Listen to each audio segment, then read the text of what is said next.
आज सबसे पहले हम आपको पाकिस्तान की परमाणु सनक का सबूत दिखा रहे हैं। ये तस्वीर जो आप मेरे पीछे देख रहे हैं, ये पाकिस्तान की नई न्यूक्लियर साइट की तस्वीर है, जहां पाकिस्तान जल्द ही परमाणु साइट बना सकता है, परमाणु बम बनाएगा। पाकिस्तान की इसी नई परमाणु फैक्ट्री का सच सैटेलाइट के जरिए दुनिया के सामने आ चुका है।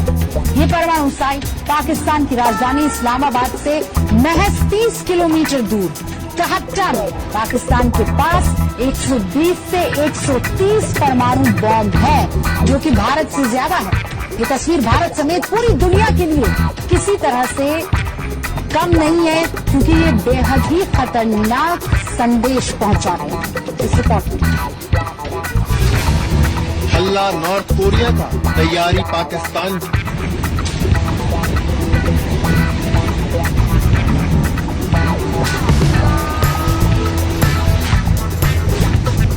पाकिस्तान के नए परमाणु जखीरे का पर्दाफाश, शरीफ के एटॉमिक आतंक की सैटेलाइट रिपोर्टिंग। सैटेलाइट से ली गई ये तस्वीरें पाकिस्तान के अवैध परमाणु उत्पादन का सबूत है।